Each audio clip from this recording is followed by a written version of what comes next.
সিলেট টেস্টের প্রথম দিন সুপার ফ্লপ বাংলাদেশ।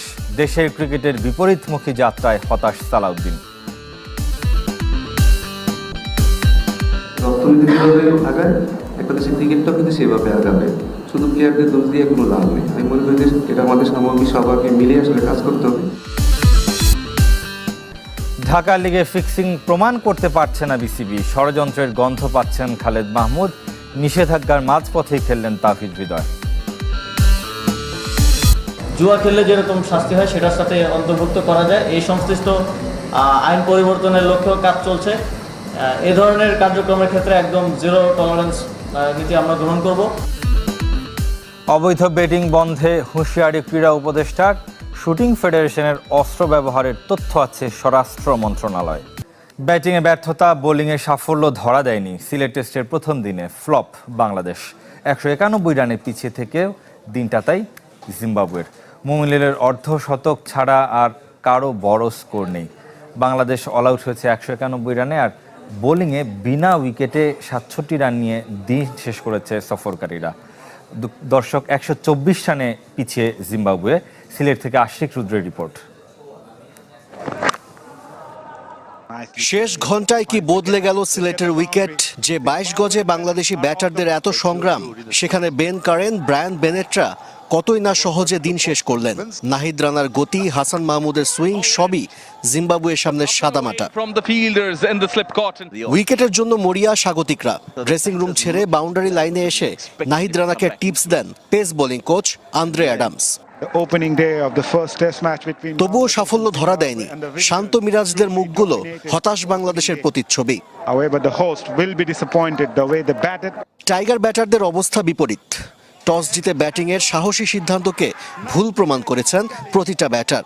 ওপেনিংয়ের ব্যর্থতা কাটাতে পারেনি বাংলাদেশ। সাদমান মাহমুদুলদের জুটি ভেঙেছে 31 রানে। মুমিনুল আর শান্ত ভালোই জবাব দিচ্ছিলেন। দুজনে গড়েন 66 রানের জুটি। তবে উইকেটে সেট হয়ে আউট হয়ে যাবার দায় স্বীকার করা টাইগার অধিনায়ক একই দোষে দোষী। নাহিদের গতি নিয়ে বড়াই করা বাংলাদেশ, প্রতিপক্ষ পেসে কাবু। বেগ পেতে হয়েছে মুশফিককে। স্পিনার পেয়েই ব্যাট চালালেন, তবে বল মিড উইকেট পার করতে পারেন না। এরপর ধস নামে। মুমিনুল হাফ সেঞ্চুরি পূর্ণ করে ক্যাচ তুলে দেন। মিরাজ তাইজুলরাও বিভ্রান্ত। হাসান মাহমুদের সাথে 41 রানের জুটিতে 200 রানের ল্যান্ডমার্কের আশা দেখান জাকের আলী, কিন্তু নিজেই দায়িত্বজ্ঞানহীন শটে সে লক্ষ্য পূরণ করতে পারেননি। শেষ 13 ইনিংসে নবমবার 200-র নিচে গুটিয়ে গেল বাংলাদেশ। নতুন জাতীয় দলের ক্রিকেটারদের ম্যাচের পরিস্থিতি বোঝার ঘাটতি আছে স্বীকার করেছেন সিনিয়র সহকারী কোচ সালাউদ্দিন। মানসিকতার পাশাপাশি টেকনিক্যালও ভুল আছে স্বীকার করেছেন তিনি। সিলেট থেকে আশিক রুদ্রের আরও একটি রিপোর্ট। বিপিএলে কুমিল্লা ভিক্টোরিয়ান্সের কোচ থাকার সময় মোহাম্মদ সালাউদ্দিন বলেছিলেন বাংলাদেশি ব্যাটারদের ম্যাচ অ্যাওয়ারনেস নেই। সময়ের পরিবর্তনে এখন তিনি টাইগারদের সিনিয়র সহকারী কোচ, এখনও সেটাই মানেন। এই জায়গাগুলো আমাদের খুব তাড়াতাড়ি ছেলেদের বুঝতে হবে যে কীভাবে আসলে রুটিনটা করতে হয়, কীভাবে প্রতিটা বল ফেস করার আগে যে কীভাবে যে রুটিনটা থাকা দরকার সেই রুটিনটা আসলে কীভাবে করতে হবে। আমি মনে হয় এটা খুব তাড়াতাড়ি হয়তো আমরা দ্রুত এটা চেষ্টা করবো। কিন্তু এমন হতশ্রী ব্যাটিংয়ের ব্যাখ্যা কি? নাজমুল শান্ত, মুমিনুল, মুশফিক, মিরাজ কিংবা জাকের আলী প্রত্যেকেই উইকেট বিলিয়ে এসেছেন। মানসিকতার পাশাপাশি ক্রিকেটারদের টেকনিক্যাল ভুলও স্বীকার করছেন সালাউদ্দিন। তবে সমস্যা শুধু ব্যাটারদের কিংবা কোচিং মেথডে দিতে নারাজ টাইগারদের সহকারী কোচ। সবকিছু খোলাসা করতে না চাইলেও দেশের ক্রিকেট যে আগায়নি তা মেনে নিলেন মোহাম্মদ সালাউদ্দিন। তারা চেষ্টা করতেছে, বাট এইটার সাথে তো আনুষঙ্গিক অনেক ব্যাপার স্যাপার থাকবে। সবসময় কিন্তু কথা আমাদের দেশে ক্রিকেট আগায়নি, সেটা আমাদের এটা স্বীকার করে নিতে হবে। এটা আলটিমেটলি পুরোটাই আসলে ন্যাশনাল টিম আসলে কী করতেছে, একটা দেশে ক্রিকেট কীরকম করতেছে সেটা পুরোটা ডিপেন্ড করে আপনার ন্যাশনাল টিম কীরকম খেলতেছে। তো তার জন্য আসলে আপনার যা যা করা দরকার আপনাকে তাই করতে হবে। ব্যাটারদের ব্যর্থতায় অবশ্য উইকেটকে দোষ দিচ্ছেন না, আশাহতও হচ্ছেন না। টেস্ট যেহেতু 4 ইনিংসের খেলা, তাই কামব্যাকের স্বপ্ন দেখছেন। যে জায়গাগুলো আমাদের ইমপ্রুভ করা দরকার, চেষ্টা করতেছি সেই জায়গাগুলো ইমপ্রুভ করার। বাট আমি মনে করি আজকে ব্যাটিংটা আমাদের ভালো হয়নি, বোলিংও ভালো হয়নি। বাট আমরা চেষ্টা করবো যে এই জায়গা থেকে আমরা কীভাবে তাড়াতাড়ি ম্যাচে ফিরতে পারি। সিলেট টেস্টের ভাগ্য এখন অনেকটাই নির্ভর করছে নাহিদ তাইজুলদের উপর। কোনো উইকেট না হারিয়ে দিন শেষ করা জিম্বাবুয়েকে অল্প রানে গুটিয়ে দিতে চায় টিম বাংলাদেশ। অভিযোগ স্বীকার না করায় শাইনপুকুরের 2 ক্রিকেটারের বিরুদ্ধে ফিক্সিং প্রমাণ করতে পারছে না বিসিবির দুর্নীতি দমন ইউনিট।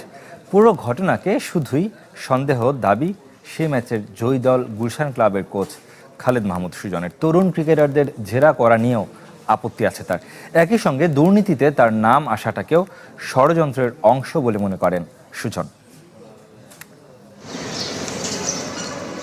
গুলশান ক্রিকেট ক্লাবের বিপক্ষে শাইনপুকুরের 2 ব্যাটারের ইচ্ছাকৃত আউটের অভিযোগ ওঠে।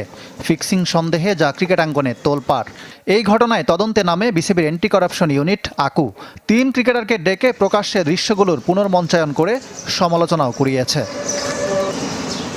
10 দিন পেরিয়ে গেলেও তদন্তে তেমন কোনো অগ্রগতি নেই। জানা গেছে 2 ব্যাটার মিনহাজুল আবিদিন সাব্বির ও রহিম আহমেদ ফিক্সিংয়ের অভিযোগ স্বীকার করছেন না।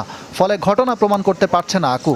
শেষ পর্যন্ত না পারলে ম্যাচের গতিপথ ও ফুটেজ বিশ্লেষণ করেই শাস্তির সুপারিশ করা হতে পারে। শুরু থেকেই সন্দেহের তীর গুলশান কোচ খালেদ মাহমুদের দিকেও। অবশেষে তিনি মুখ খুললেন।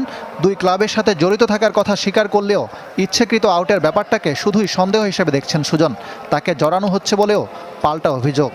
শাইনপুকুর ডেফিনেটলি আমারই যারা খেলছে আমার একাডেমি প্লেয়ার সবাই বলতেই পারে, বাট যদি এরকম কোনো সিচুয়েশন হতো তাহলে তো আমি 350 রান করে 150 রান হলট করতে বলতাম। ওদের আমরা এত কিছু দরকার ছিল না। আমার মনে হয় না এটা নিঃসন্দেহে একটা সন্দেহের আউট। ওদের আউটগুলো দেখে হয়তো সন্দেহ করছে তারা। এটাই যাদেরকে আমি ছোটোবেলা থেকে নার্সিং করছি সেই ছেলেগুলোকে আমি কীভাবে বলি এই কথাগুলো। সুতরাং এগুলো আসলে খুবই একটা আমাকে জড়ানো হচ্ছে।